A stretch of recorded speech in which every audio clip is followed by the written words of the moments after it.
मैं इतना ही कहूंगी कि आज ये दुख की बात है कि संविधान और कानून की धज्जियां स्वयं महाराष्ट्र की सरकार ने उड़ाई हैं। अपने आप में ये एक संकेत है कि ना सिर्फ फ्री स्पीच को रोंदा जाएगा, ना सिर्फ एक डेमोक्रेटिक प्रोसेशन को रोका जाएगा, बल्कि साथ ही जिस प्रकार से जन आशीर्वाद यात्रा को जनता जनार्दन का स्नेह और आशीर्वाद और सहयोग मिल रहा है, उससे निश्चित रूप से महाराष्ट्र सरकार में एक बौखलाहट सी है। जो आज घटा स्टैंड होगा बीजेपी क्या हमारे राष्ट्रीय अध्यक्ष जी ने निश्चित रूप से हमारे स्टैंड को प्रदर्शित किया और कहा कि ये लोकतंत्र की लड़ाई है जिसे हम लोकतांत्रिक ढंग से लड़ेंगे। एक तरफ तो मुंबई की अगर बात करें तो वहां रहा था, और दूसरी तरफ अगर बात करें तो यहाँ दिल्ली में राहुल गांधी जी प्रेस कॉन्फ्रेंस कर रहे थे और उनका एक साफ कहना था कि लगातार एक ही बात पीएम मोदी ने कही है, 70 साल में देश को बेचा गया, इस तरीके से बात। लेकिन आज क्या स्थिति है? उन 70 सालों में जो कुछ बनाया गया था, कुछ चंद लोगों के हाथों में इसे दे दिया। देखिए, राहुल गांधी ने ना तो वित्त मंत्री की प्रेस कॉन्फ्रेंस देखी होगी अथवा निश्चित रूप से अखबार नहीं पढ़ा होगा, ना ही सोशल मीडिया में जो तथ्य उपस्थित हैं उनको जांचा होगा। निश्चित रूप से वित्त मंत्री जी ने कहा है 6 लाख करोड़ रुपया भारत की तिजोरी में मोनेटाइजेशन के माध्यम से आएगा। निश्चित रूप से वित्त मंत्री ने कहा है कि एक भी एसेट से भारत सरकार का ओनरशिप नहीं हटेगा। लेकिन प्रश्न ये उठता है कि मोनेटाइजेशन से अगर इतना ही राहुल गांधी जी को और कांग्रेस पार्टी को तकलीफ है तो वो ये बताएं कि मुंबई पुणे एक्सप्रेसवे को मोनेटाइज करके 8,000 करोड़ रुपया जो सुरक्षित किया गया, तब क्या कांग्रेस पार्टी और उनकी सरकार देश बेच रही थी?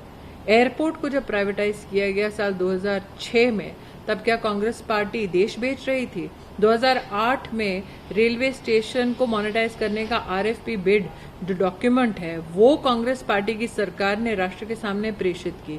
क्या राहुल गांधी का ये आरोप है कि जिस सरकार को उनकी माताजी चला रही थी, उनकी माताजी देश बेच रही थी?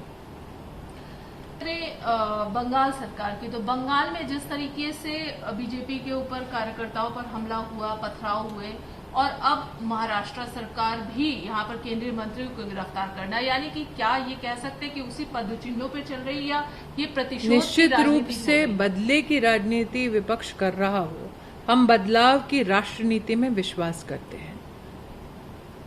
मैम, अगर बात करें अफगानिस्तान की, तो Rahul Gandhi he said that PM is trying to sell our country. I think Mr. Gandhi has either not read the newspapers or watched the finance minister's press conference, and I also was hopeful that he would read at least the facts available on social media. The finance minister has categorically stated that no assets will be sold, they will be monetized, and 6 lakh crores will be accrued to the Indian treasury. But the question that begets Mr. Gandhi's position is this, that when the Mumbai-Pune Expressway was monetized to the tune of 8,000 crore rupees by the Congress government, was the Congress party at that time selling the nation?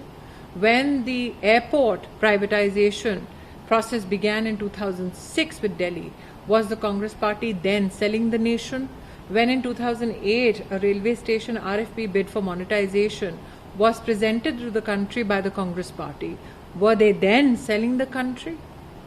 One last question, whatever the Union Minister Narayan Rane, what is your statement about Today the Constitution and all processes and procedures of law were trampled upon by the government itself in the state of Maharashtra. That was done because the Jan Ashirwad Yatra of the Bharatiya Janata Party has received ample support and blessings from the people of Maharashtra. It is a travesty not only of justice, not only of free speech. अगर आपको हमारा video पसंद आया हो तो इसे like करें, subscribe करें और साथ ही बेल आइकन दबाना ना भूलें।